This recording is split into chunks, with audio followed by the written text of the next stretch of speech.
So I would like to call the meeting to order of the Zoning Design Review Board for the evening of Tuesday, November 8th. Roll call. Great. Member Dorman? Here. Member Laz? Here. Chair Cook? Here. Let the record show that Member Allen and Vice Chair Tigert are excused. Okay. All rise for the Pledge of Allegiance. I pledge Allegiance to the flag of the United States of America and to the republic for which it stands, one nation, under God, indivisible, with liberty and justice for all.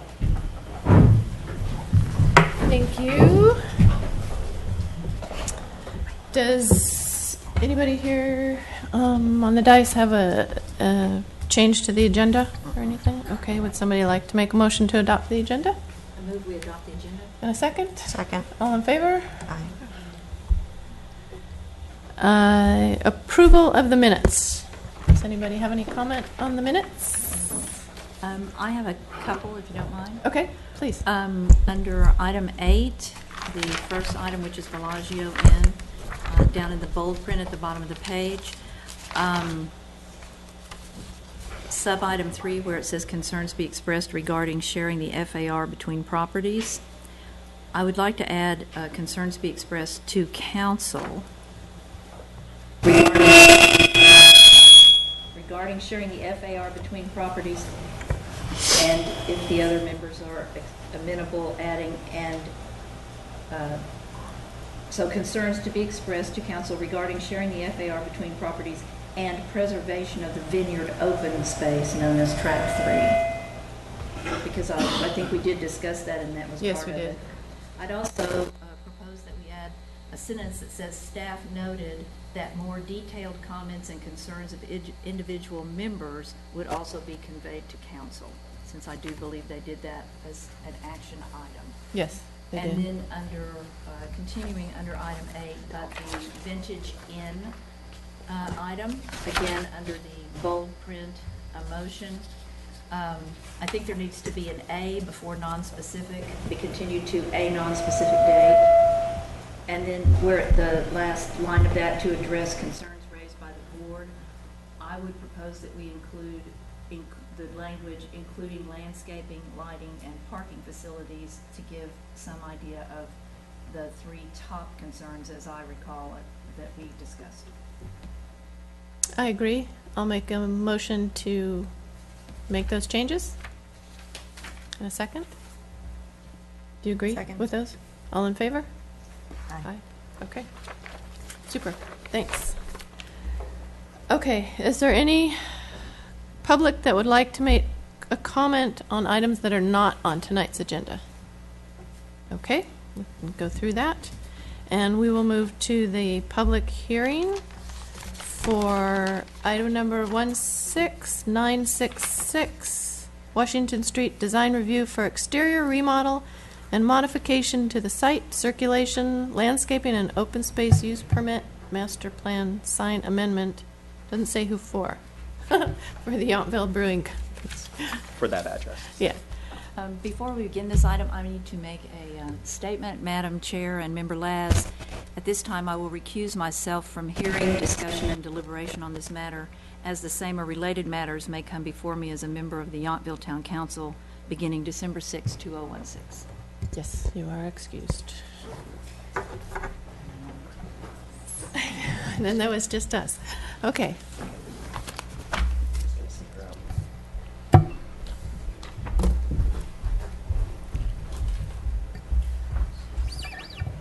Good evening. So tonight you have before you an application for design review, and it's for the exterior remodel of an existing building and the modifications to site parking and circulation, landscaping, and open space that relate to a change in use from the existing retail use to a microbrewery that will include beer production and food service. A second element of the application before you tonight is a master sign plan amendment for modification to site signage. And that was before you for a decision, but based on the fact that Member Dorman has just recused herself, I won't go into detail on that aspect of the application unless you'd like to hear more or anyone in the public would like to hear more. So As it relates to design review, we are, the subject property is located really at the center of town at the intersection of Washington and Yount Streets, and it's developed with 3 separate structures. The north building, which is the subject of tonight's meeting, was constructed in the 1800s as the Yountville Train Depot, and that structure is listed in the town's Historic Resources Index. The other 2 buildings on the site were developed in the 1980s when the site was developed as with a retail and office complex, and the site parking and circulation and other amenities were really developed under that larger theme of retail and office.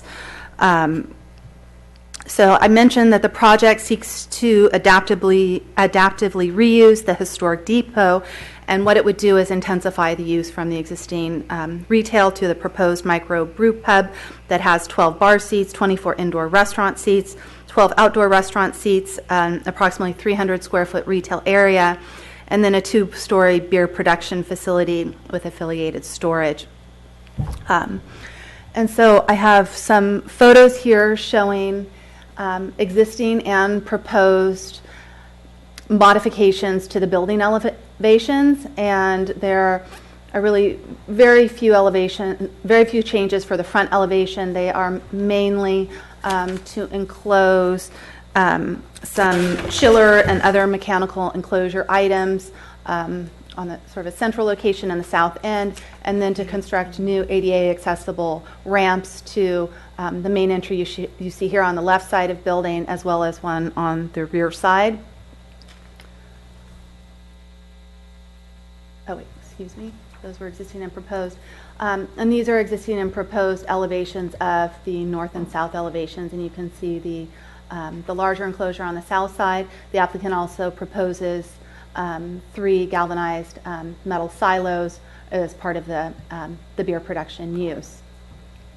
The rear elevation has the most significant changes, and we see an approximately 112 square foot addition to the first floor in the area of the bar where the wall is extruded outward, and a new approximately 96 square foot addition to the second floor, and this would serve as a grain lift and storage for the production facility. We also see the reconstruction of the chimney on the north elevation, and that chimney was destroyed in the earthquake. There will also be a 10-inch metal flue that will be associated with the beer use, and new exterior lighting on the building. And these uses were analyzed by the applicant's historic consultant that was brought on board to determine whether the changes are consistent with the Secretary of Interior standards for historic buildings. And a finding was made that they met this standard. The additions are on the rear of the structure, which is not the primary elevation, and the other additions could be removed, and they don't have a significant impact on a historic structure. Staff also evaluated the project in terms of the town's design standards, and it's consistent with the existing architectural design, materials, color, mass, and scale of the building. So we find that the site design and architecture are in keeping with design review. I also note that the small additions to the structure keep the site FAR at 24%, which is below the 25% maximum. And so those are the comments related to the building. There are also proposed changes to landscaping, and the applicant proposes to do new landscaping treatment that's consistent with the new landscaping in and around the corner building. And that area features rosemary plants and iceberg rose, pittosporum, and boxwood. So it's a continuation of that theme, and it serves to tie the site together and unify it. There are some proposed planters and other open space areas that are proposed for removal, but the site open space would be maintained at 28%, which is in keeping with the 20% standard. So In each of these areas, we find that the project is consistent with the code.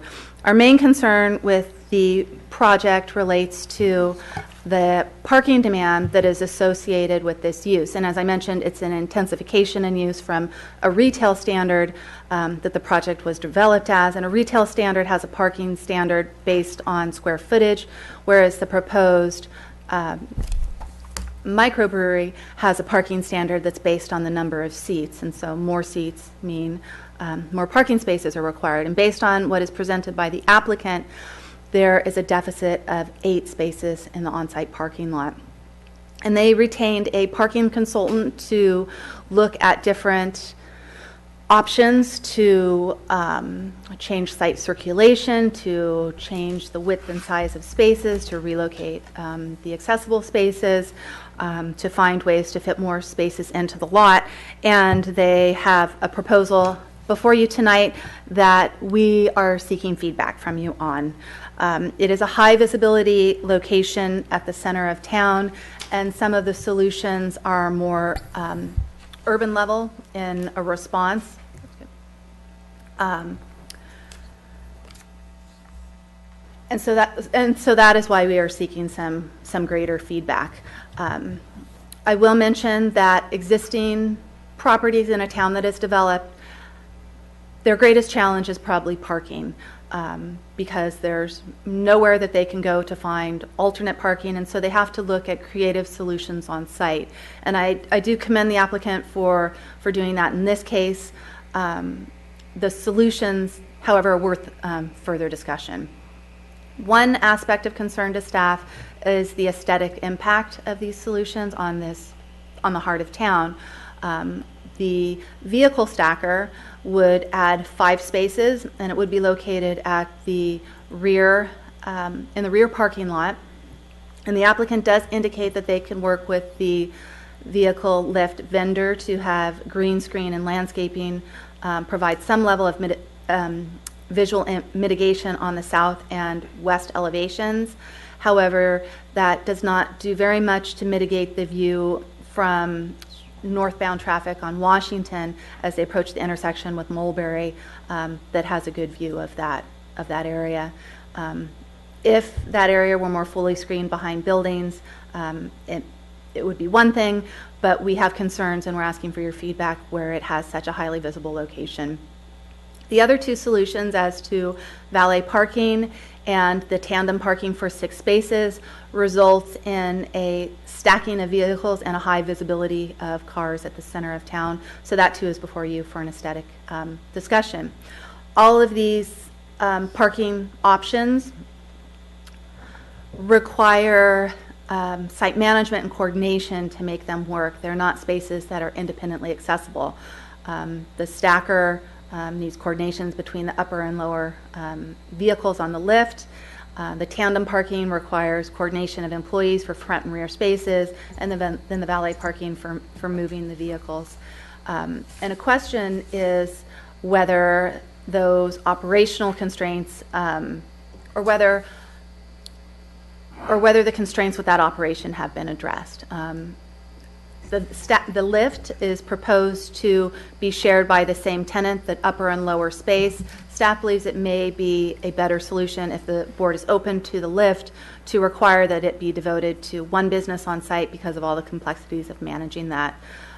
Similar concerns when it comes to the tandem parking, where it would have to be front and back by a single business, more likely for employee parking than valet parking.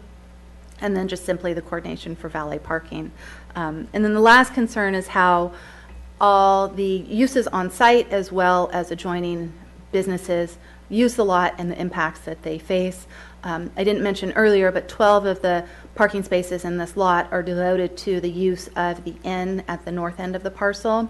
And when it comes to valet parking, it's important that those spaces not block those, that they need to be independently accessible.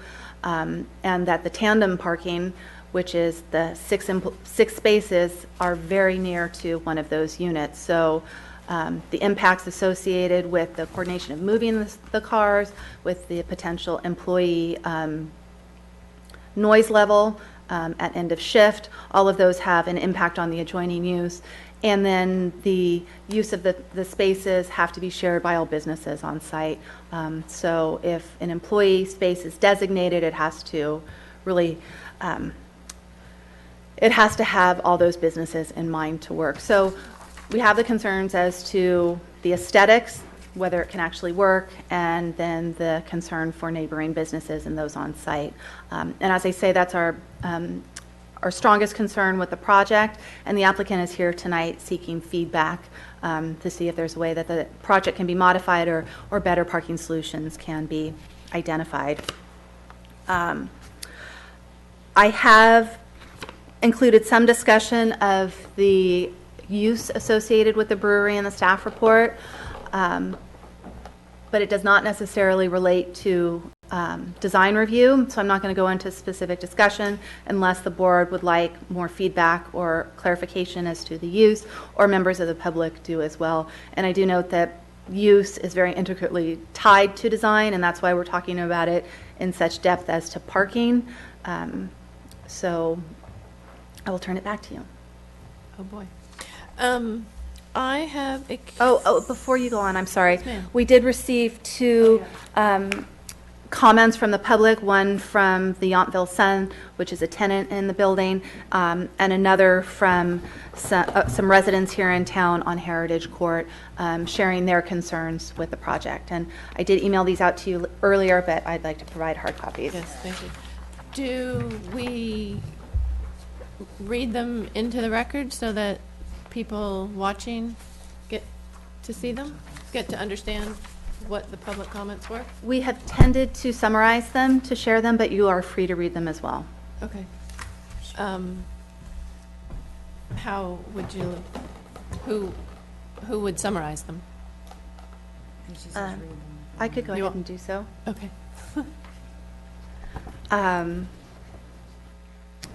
The editor of The Sun is concerned that she's a tenant at the structure and that her needs for parking are somewhat unknown from day to day, that she can be called away from the site, that she has people visiting her, and so she needs to have ultimate flexibility in site parking, and the proposed changes, she's concerned, will limit that ability. She's also highlighting that the town's small town character is very important, and the lift may not be a good way of solving this.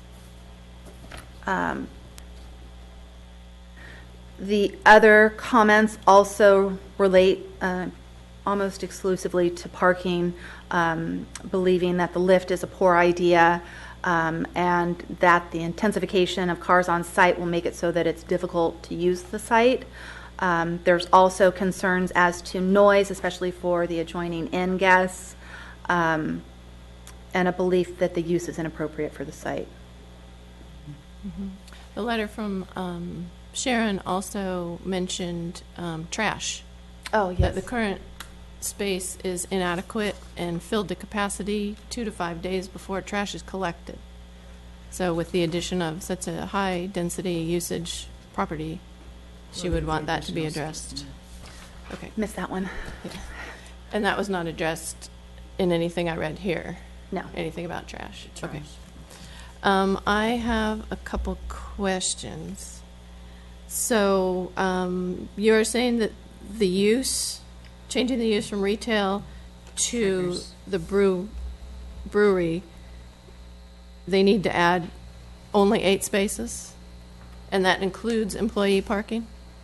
The town's parking standards are a minimum, and during the decision-making process, they could always be increased if it's thought those are inadequate to meet the need. We separate out the different uses to come up with a standard, and in this case, we have the microbrewery, we have the retail area, and then we have the beer production. And yes, all those, the parking ratio is intended to meet both employee and customer parking.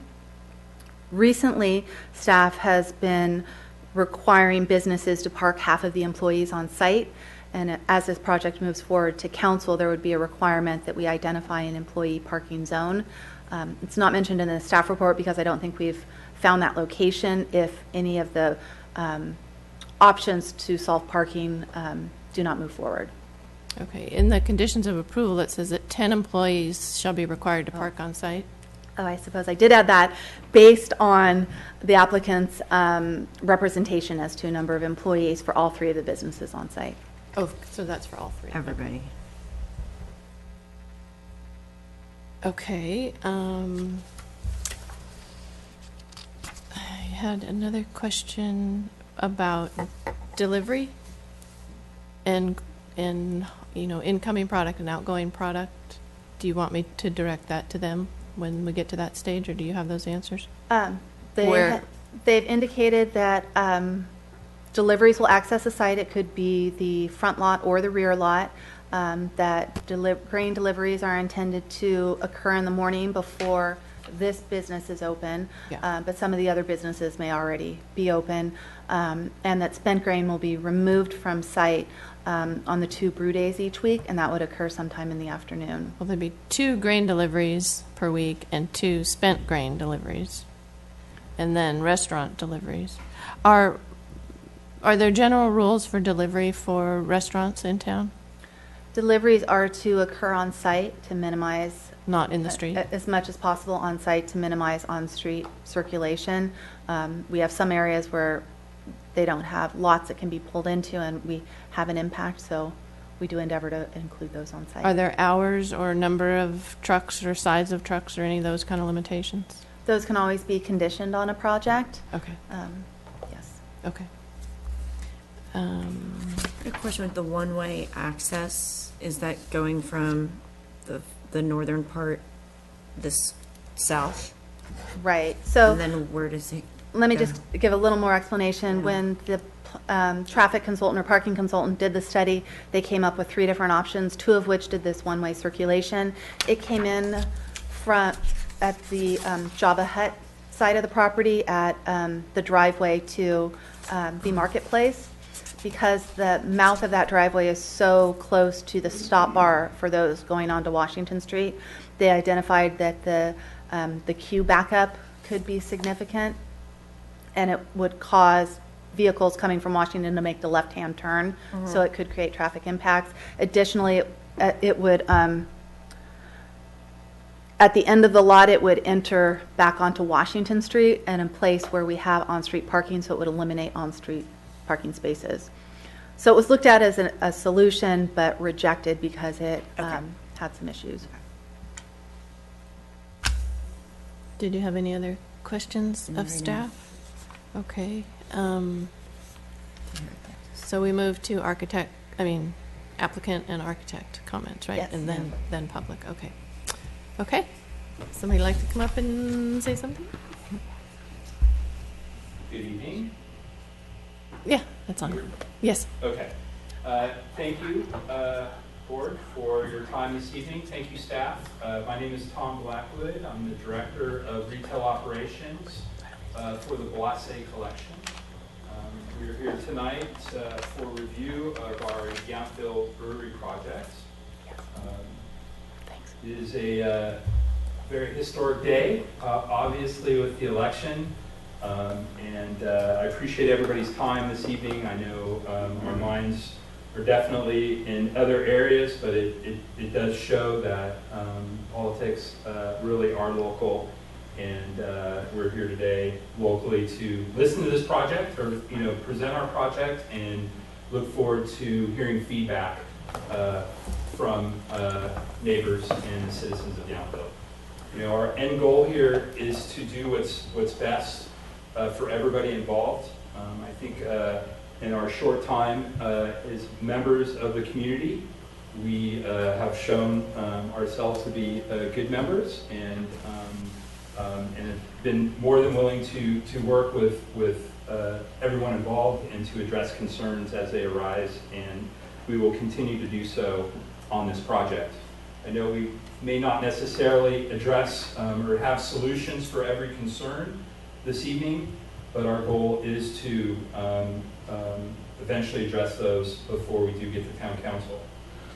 With that said, I do have with me this evening Donna Oldford, who is our planning consultant, who will be speaking next. and Paul Kelly. Turn that mic on. Oh, it sounded like it was, okay.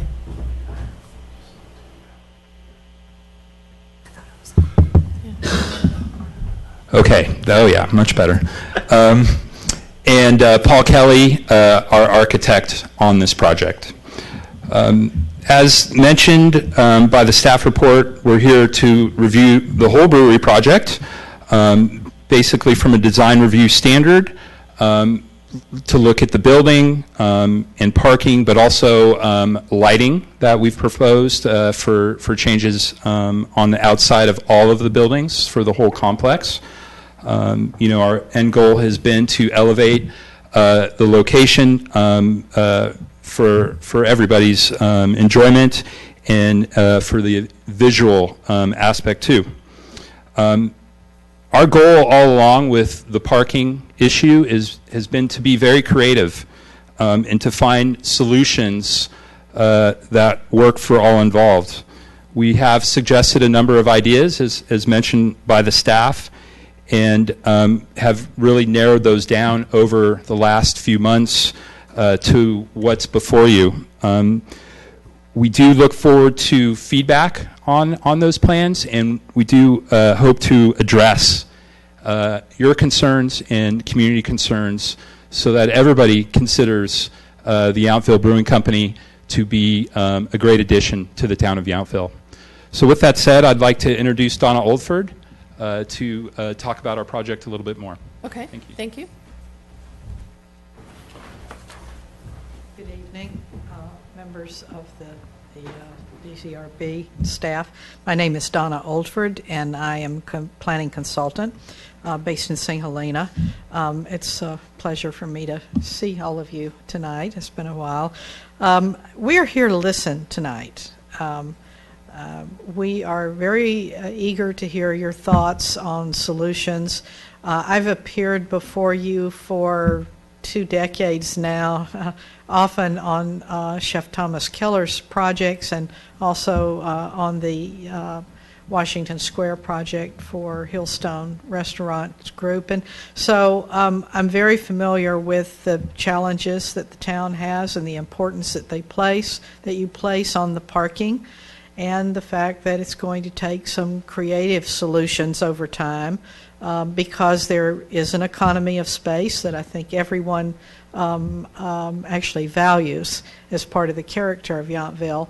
But that you have some plans and some goals and policies in your general plan that that indicate that you'd like to see some more diversity of uses, some more community serving uses, some more retail uses. So even with the existing buildings and the status quo, that would seem to indicate that there have to be some creative solutions. We envision that some of those would be perhaps public-private cooperative efforts, and then cooperation amongst different private businesses as well.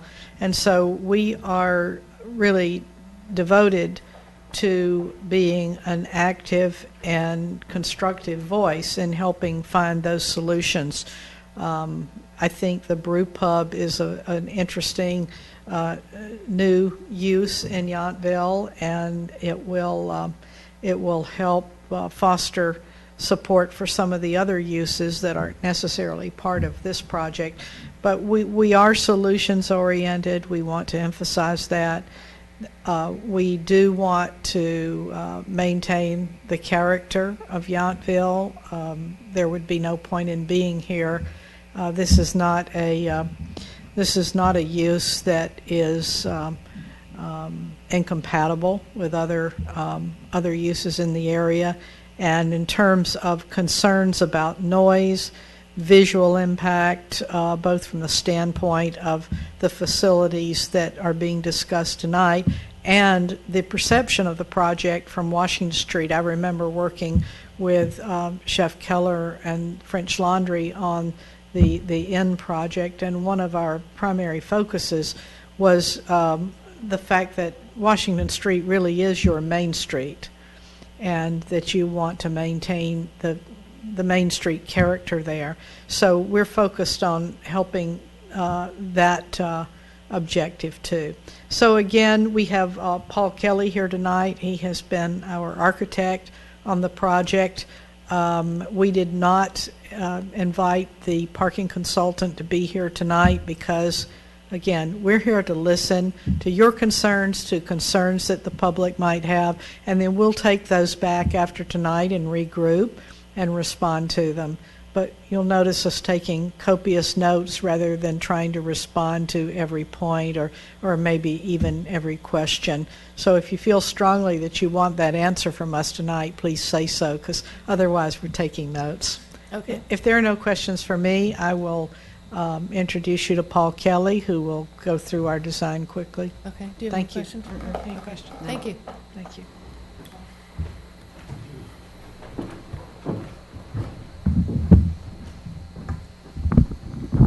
Good evening. Thank you for having us here this evening. Paul Kelly, architect from Napa. It's interesting that as a planning commissioner myself, I usually get to see a project in the end phase. You know, it's been, you know, all the time that, you know, staff has spent going through vetting the project until it finally gets to you. I would have to say and commend, you know, staff for working with us on this project and all the wonderful feedback that they've provided. So when we started many months ago on this project, it certainly wasn't, you know, for thought of working in a vacuum. And you know, so with the feedback that we've received from staff, we've worked over many iterations to try to bring to you the best possible project tonight. Perhaps as a specialty of mine, I am fortunate to be able to work on a lot of historic properties in the Napa Valley, and this one is no exception. So I have a special place in my heart for historic buildings. I've been lucky to team on many projects with ARG, our historic peer consultant on this project. So also having them as a team member, you know, we were able to work back and forth and try out ideas and, you know, try to make sure that, you know, what we bring forward to you is, you know, historically compatible and sympathetic to the existing conditions and fabric of the building. You know, to the extent of, you know, trying to repair a chimney that was damaged in the earthquake. So where we get to get a vent for our production, you know, we can build a faux chimney and restore it to original. I like to go back and you know, dig up historic photos, and that's sort of the point that we start from, is looking what was the basics historic, and in doing the design on the building, how can we, you know, construct it in a way that's sympathetic with the project. Nathan, do you have a couple of the renderings for the parking? So one of our obviously our biggest challenge tonight is, I'm sure you're aware, is the parking, and so with the options presented to us tonight, the vehicle stacker was kind of an interesting option. I know it was suggested that it was more of an urban option, but having the ability to bring something like that, you know, potentially is innovative. So in this overhead shot, you could see that the vehicle stacker is on the lower right, and we had the opportunity to place it behind as much of the massing of the buildings as possible. So while the staff report does mention that, you know, driving north and looking left, that you would, you know, potentially see the stacker, it's pretty well concealed from any other point of observation. So it was really important to us to do a superior job in trying to conceal it location-wise. Are there, you know, some others? Yep. So this had one. It's had a few others. Okay. And so, you know, in looking at, you know, comparing the massing of the stacker along, compared to the massing of the building, again, there is sort of there's a pocket view of that, but it will not be seen from any other perspective. As you can see, moving further north, it's quickly concealed. And then part of the design was to provide a green screen that over time would grow in and provide solid a solid green wall around. We could do that on three sides. So in bringing this forward, we felt that addressed the concerns in terms of location of additional parking. Some of the elements, such as the silos, we tried to design it in a way that those are removable. Wherever possible, if there's any non-historic materials, we tried to remove those. I'm very proud of the fact that the building, when you study the before and after photos, it's kind of hard to tell the difference between before and after. So we wanted to take extreme care with the building itself. And then in some unification, we wanted to adjust some of the signage on JCB and Atelier so that it's easier, it's more legible. And we came up with some wall sconces for the buildings that, again, from a historic standpoint, light fixtures can be changed, and our historian had no problem with those. So I'm also here to listen, take notes, and answer any of your questions. Did you have any questions for Mr. Kelly? I had questions about the dimensions of the, it's now our time for questions. About the what? Well, How questions. tall is that stacker? I think that's probably 13, 14 feet tall. So one of the things that we're looking at is the idea of having, we're not going to park trucks or, large SUVs in it. We want to, have employees that would have smaller cars parked in it, because it's just not going to, it's not the point to accommodate large vehicles in it. And so in the more recent elevations, you can see, and these are probably different than what you have in your packet, we started with just sort of cube forms of the buildings, and so we modeled up the rest of the buildings, to scale, so we could at least get, some idea of scale and mass between the stacker and the buildings surrounding it. Any more questions? Are the silos decorative, or are they being used? We're looking at using those for water storage for the brewing. Okay.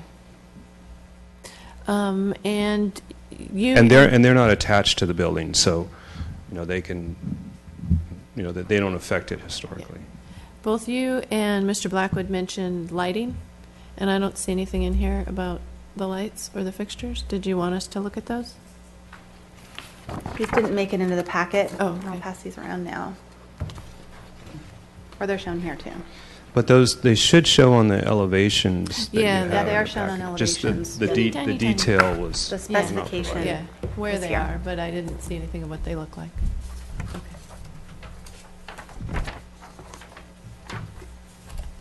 Okay. Brass? Polished brass? Yeah. Is that the one you're using? Okay. Okay. If I don't think right now we have any more questions from you, so Right. you can take a seat. Thank you Thank very you. much. Excuse me. We will move on to public comment. If there's any members of the public that would like to come up and make a statement about this, now would be the time. Just come on up and give us your name.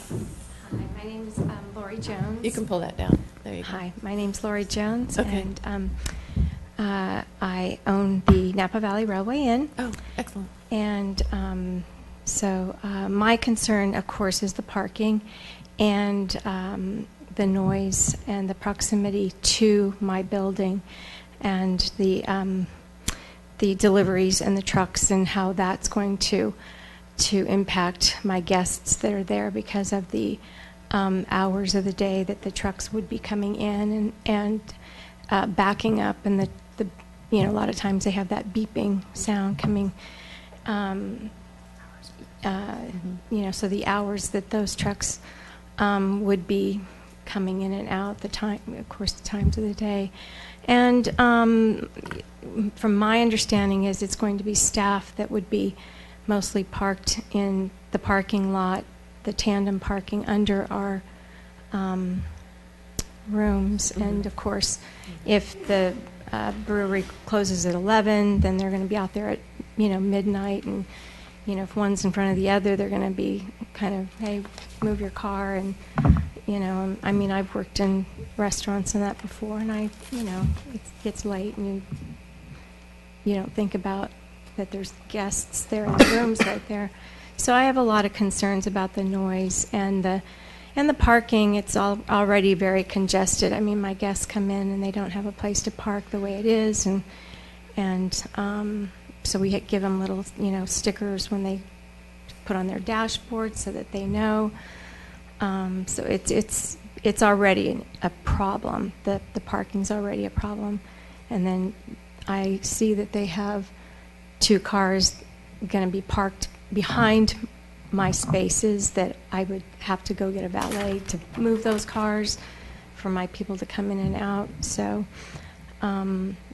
there's several concerns that I have, but mostly the parking and the hours of operation would be my 2 biggest ones. So Okay. thank you. Thank you very much.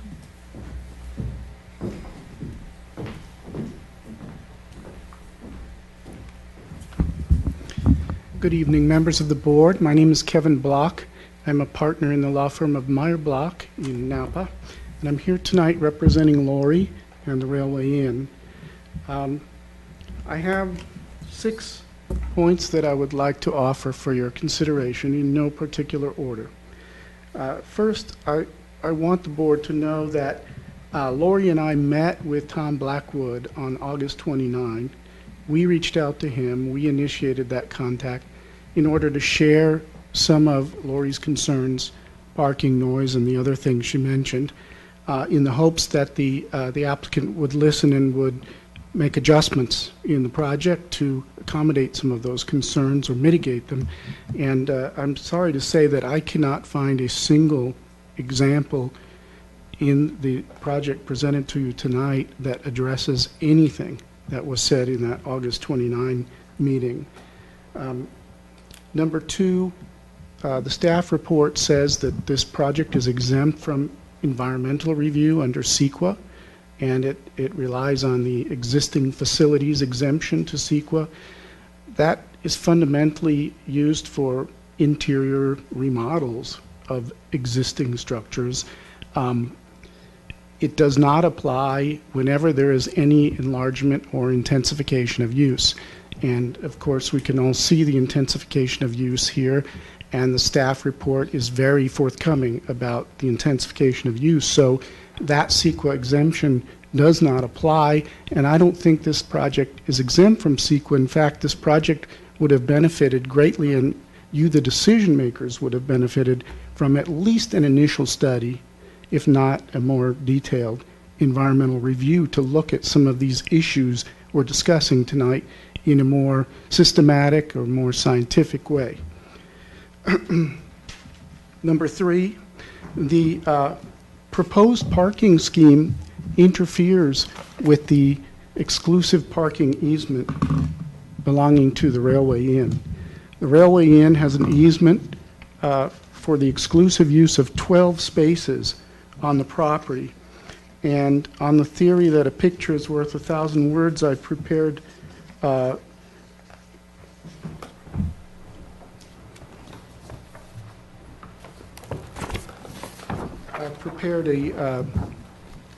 illustration of how the parking plan interferes with the Railway Inn's easement. This is a site plan which is part of the application, and all I've done is I've color-coded it. And you can see in green are the spaces that are in the exclusive use of the Railway Inn. And in the red, all I've done is color in the boxes for the proposed valet parking. Now, you can see that those valet parked cars block the parking spaces belonging to the Railway Inn. You can't do this under California law. You cannot, having granted an easement, then interfere with its use. What's more, in the diagram, the valet parked cars are all parked very nice and neat and tight so as to minimize interference and maximize that flow lane in the middle. We all know that people don't park that way. And that only in the world of parking consultants can you have that efficient a disposition of valet parked cars. In truth, people are going to park feet away and this way and that way, and it's going to be a nightmare. The parking study suggests that they will try to hold the amount of time that it takes a valet to move a car when that's necessary to under 8 minutes. 8 minutes. This will destroy the business of the Railway Inn. Nobody will stay there. As soon as word gets out that your cars are blocked in and you can't get out, it's really, it would devastate Lori's business, and under no circumstances will the Railway Inn allow that to go forward. Under no circumstances will it happen. And the town should not be party to that kind of interference with a perfectly lawful easement. Parking, my point number 4, parking, the big issue of the night. The euphemism we've been using is creative parking solutions. This parking plan is a disaster in the making. They are trying to shoehorn a use into this site for which it is not suitable at all. And think of your least favorite parking lot in Napa or anywhere around town, and then multiply it by 5, and you'll get a sense of what it will be like. Again, my concern as the Railway Inn's attorney is the impact on the Railway Inn. It's not going to be comfortable to pull in and out of that parking lot. I think there are 9 additional spaces needed beyond what is currently available.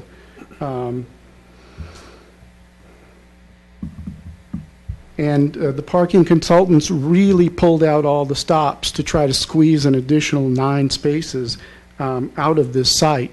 But if you read the staff report carefully, the bottom line for the staff, and they do a wonderful job of raising questions about these creative parking solutions. The bottom line, the staff report says, quote, "We believe the applicant is trying to add too many additional parking spaces to a lot that is fully developed." Hard to add to that. I would encourage you to evaluate this parking proposal not in the tidy mathematical world of parking consultants, but in the real world, the way people really drive and really park. And I think you'll agree that it's not a workable solution. Point number 5, the conditions of approval as proposed are inadequate to protect the town and certainly to protect nearby businesses, including the Railway Inn. Let me offer some examples of conditions of approval that we as the Railway Inn would like to see, bearing in mind that you have the power to shape this project in the community's interest. You could limit production of beer, just the way we do with wineries. You could limit the number of seats, which would certainly go a long way towards addressing this overcrowded parking situation. You should require the consumption of alcohol only on site. That is not currently the case. You should prohibit the outdoor consumption of alcohol entirely. I believe that's required in my reading by the municipal code already, section 9.28010. You should cut back the hours of operation. Lori is running a hotel, and to have people pouring out of a brewery, people have been consuming alcohol at 11 o'clock at night. Well, again, we're concerned about the devastating impact on her business this will have. You should restrict delivery times. narrow that window. You should require noise monitoring. For example, the car lift, that was something we specifically discussed with Tom in our August 29 meeting. What does that thing sound like? None of us know. And so I think monitoring the noise on the surrounding, in the surrounding area is important. You should require substantial noise buffering or enclosures of noise sources. I noted reference to several pieces of equipment that they are going to install outside the depot, including a glycol chiller, which is, I understand, quite a noisy piece of equipment. And there's no requirement here for noise sound baffling. You should require annual reviews of this use permit. If it's granted, there is a provision in here for a review after 6 months, and that's excellent, but there should be annual reviews thereafter. You need to keep this project on a very short leash, that the town does.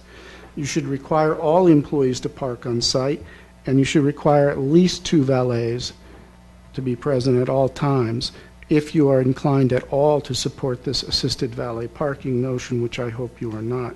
And we heard about the garbage capacity tonight, too.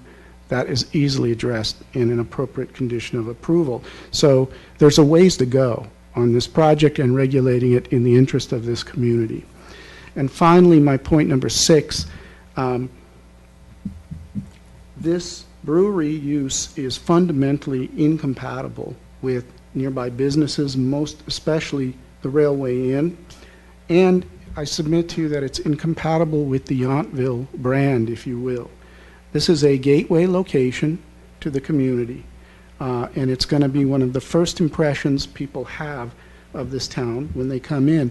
And it's not just a question of what they see in terms of all the cars and the busyness. It feels very crowded. It feels very urban to me, this project. But it's a question of what they're going to feel. The brew pub is inconsistent with the charm and the grace that is Yountville. You can go a lot of places and visit a brew pub.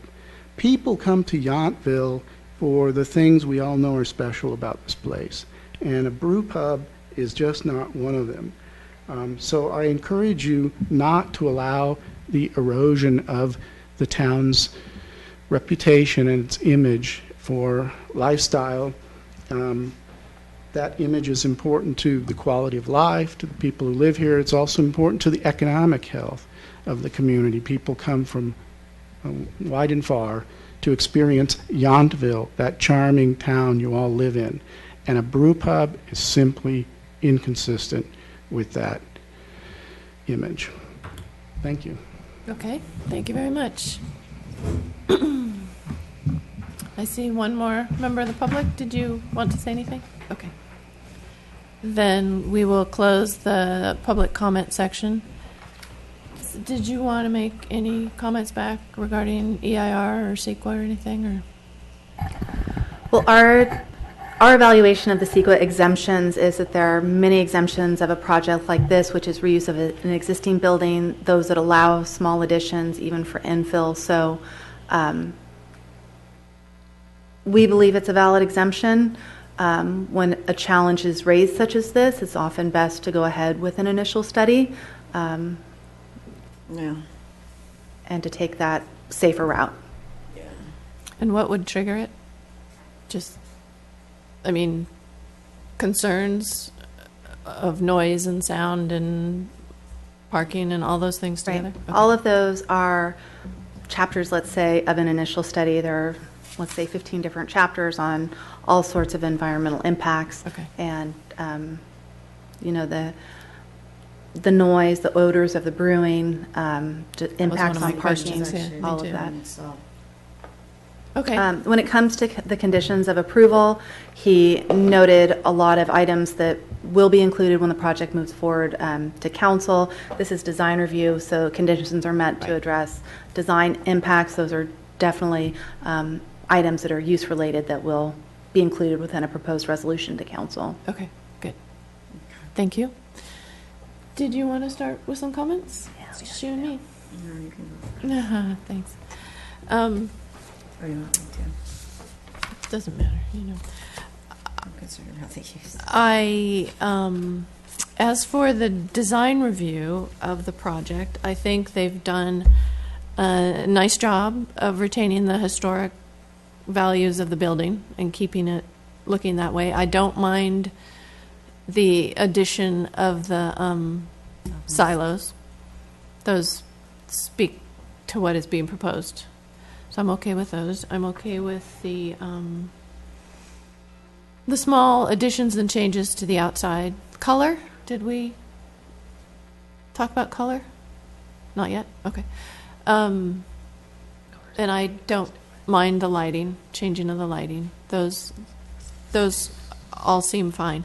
I think the real problem, as addressed by staff's concerns and the public's concerns and my concerns, is definitely wrapped around the use and the parking.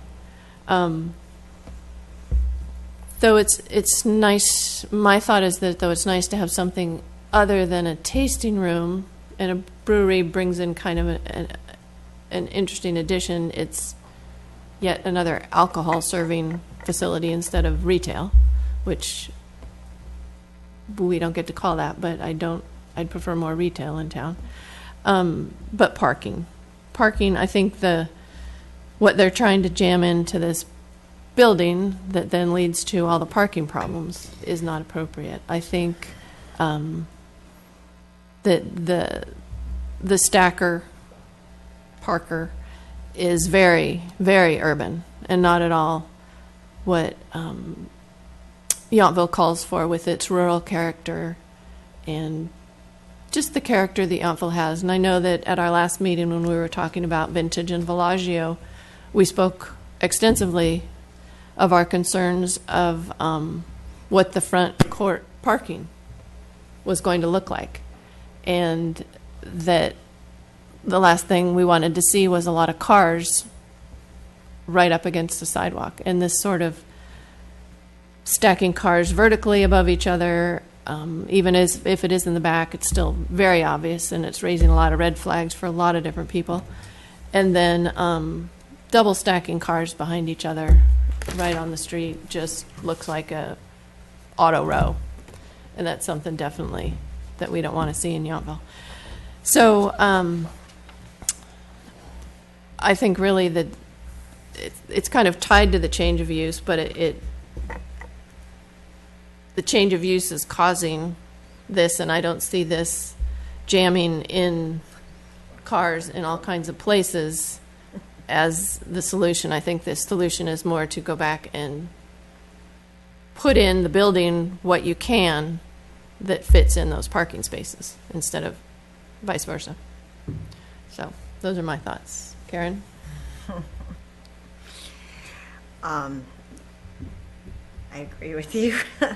I don't think this solution is the solution that we have before us. And I don't know what the solution would be, but it doesn't seem to be that either. The stacking without even,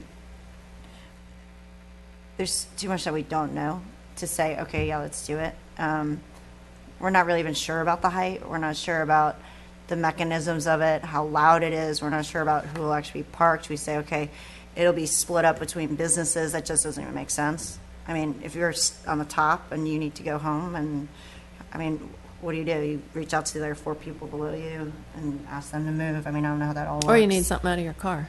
Yeah, I mean, it's just, it's not, it just doesn't even seem feasible. So, so that's that. And then, yeah, the space, you know, the concept, part of me actually wonders why a brewery coming from the owners as opposed to, is it a restaurant? Is it a restaurant with a brewery license? Is that what it is? So it gives them a spirits license, or like how does that work? Oh, excuse me. The actual concept is a little confusing to me within that space, and it doesn't seem to fit. And especially with that space at that intersection which is already probably one of the most congested intersections that we have in town. I would say the 3 stop sign, yeah. Definitely. With the existing space as is, it's already congested, as the Overland Sheep Company, which probably doesn't see 48 people at a given time in the day, I would probably say, but, you know, and then to take on that much more occupancy in that corridor there, how that will actually affect not just the parking lot, but that entire intersection, I guess, is what I'm more concerned about. Does that make sense? Yeah. So yeah, the traffic impact based on the use for that with the cars there, and then what the gentleman said in regards to his points, they're very viable points, and we need to either address them here or they need to be addressed there with town council. But the minimum of what's needed, it's like barely skimming by. And I think with 48 seats in this space, and I feel like 48 seats, and I think about, I just heard Mustard's has 48 seats, they have about 50 seats, and I think about the parking that they have to accommodate a 50-seat place. I don't think it's enough. I don't think this is actually going to be enough for the 48-seat restaurant. So although they're Yes, and that. right, in addition to the other spots, but I think it's meeting the minimum requirement that the town has for parking, but I think it won't be enough. I agree. I think you'd have to go with what the maximum need would be instead of what the minimum need would be. And I don't know if we have a maximum need, but that's more, I don't think there'll be enough parking, No, straight up. No. I just don't. So no. I think those are all mine. Okay. What did you feel about the design? I Of think the it's building. lovely. Yeah, okay. Yeah. And the lighting? I mean, we didn't really go into, we saw Well, that's a part of candle what- or yeah. a light fixture, which looks Well, nice. they're going to change Right. all the fixtures on Right. all the buildings Right. to that fixture. I mean, we'd have to, how long is it going to be lit for? How does that impact the railway in with all the lights? How many lights? You know what I mean? Okay, Right? yeah, So, yeah. So inconclusive. a lighting plan, A okay. little inconclusive, I think. Yeah. So the design as presented Great. is acceptable, Yeah. okay. Then let me put out a motion and see what you think. Okay. That I would like to make a motion that the design as presented is acceptable pending an exact lighting plan. We would recommend for a use permit that all those other concerns presented by Mr. Block are addressed. Limiting hours of operation, limiting consumption to indoors, limiting delivery times and pickup times and things like that be addressed with the presence of the inn there, and that the use permit that triggers the parking issues is not appropriate for Yountville, and so that we would not recommend it to the town council. Or it's not appropriate for that space, maybe. It's not appropriate for that space in Yountville, and that we would not recommend it to town council. Do you agree? That's a good motion. I guess. Yeah. You agree? I It's agree. only you and me, so. Yes. Okay. So we can't really vote on it, because there's No, only it's two of not us. voting. That could be the but recommendation of the it's two our members of the board. It's our statement to town council. Okay. Did you get that? Got it. All right. So that covers that for us for tonight. Any questions or comments of follow-up, I guess you would take to Sandra and Nathan after? Is that correct? Donna Oldford, the planning consultant. On your third recommendation about the use permit, could we just have a little more clarification about the reasons for the use not being acceptable, just so we're very clear. I mean, I know we have this discussion, but Well, I think the use, my concerns are that the use that you're trying to put in there is causing the parking problems. You're the trying to put intensity in of the use? the intensity of the Okay. use is causing these parking issues that we're finding not acceptable. So just but to clarify, it's not that you're concerned about the addition of a brew pub in this location. It's more to do with the intensity of the use, the number of seats, the number of parking spaces that translates into. That, along with meeting all the other limitations that are going to come up in the use permit I see. with hours of operation and alcohol consumption and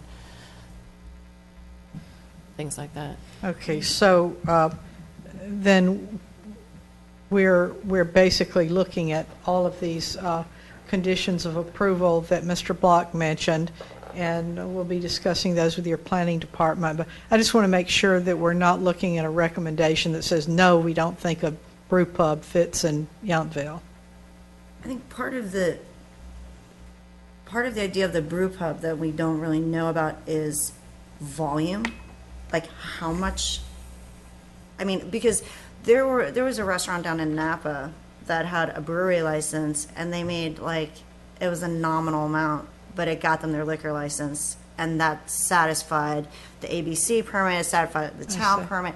It was they had a brewery license. I think they made 100 gallon. I mean, it was something really small.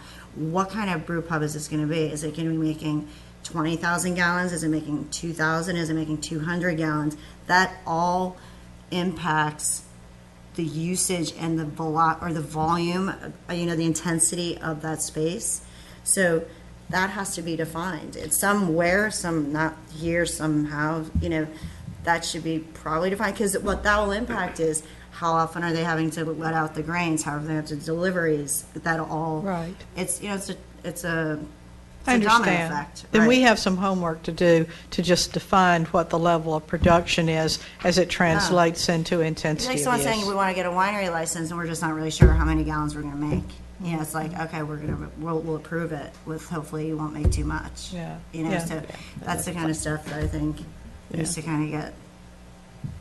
I mean, it has to be. Yeah. We can certainly come back to you with more details on that. I believe that Mustard's Grill is 60 seats, not 48. Including the bar, yeah.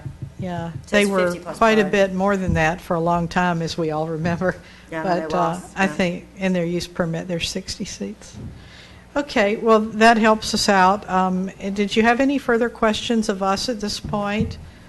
No, because I think This- the use permit type things falls more on staff and town council. Right. Right. And we were okay. looking at design, but then design of the building we like, but then the use causes the parking issues Right. that we're talking about, and the parking is not Sure. acceptable, so.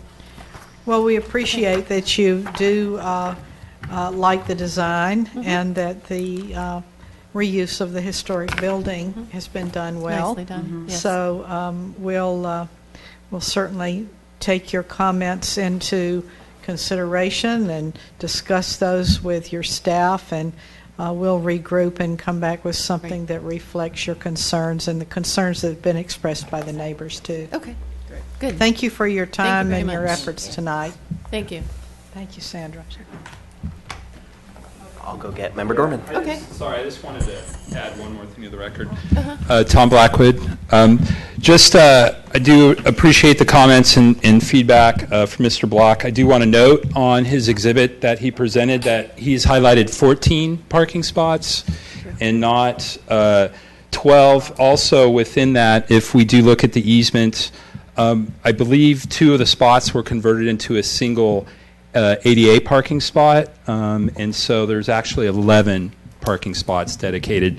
Again, this doesn't address the bigger issue, and we're definitely going to work on that, but I just wanted to get that on the record Okay. in light of this being submitted to you. Thank you again for your Okay. time this evening. Thank you. You want to go get Carrie?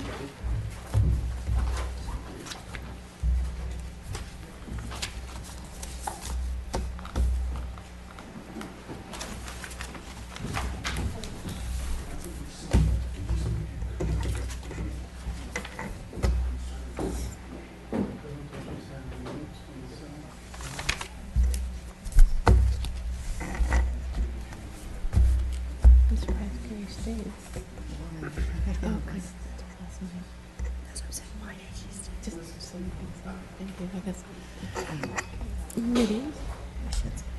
Yes, we should. Welcome back. Are there any staff reports? Just think that it's important to recognize that this evening is the last meeting with Member Dorman serving on the ZDRB. Following this, she will be a member of the Town Council. With that, next week, the Town Council will be interviewing 2 applicants to sit on the ZDRB, and that appointment will follow the interviews And so they will be in place for the for December the next meeting. meeting. For the next meeting. So, Excellent. it's And are worth there things coming on the agenda for the next meeting? getting to know the new member. And bringing back the discussion on FAR and open space. Oh, okay, fun. We wanted to make sure Member Dorman was gone before we started that Absolutely. conversation. And I would just like to say thank you so much. It's been an honor, it's been a pleasure, it's been a learning experience, and you guys are the bomb. Thanks. Well, thank you for being a part of it. You've been a tremendous influence on how I think of the board and I think of topics, and we are going to miss you severely, but the town will is- definitely benefit for your being on the town council. So I wholly endorse Town that. council wins. Yes, we lose, but they win. All right, then I will adjourn the meeting. All right. Thank you. Thank you very much.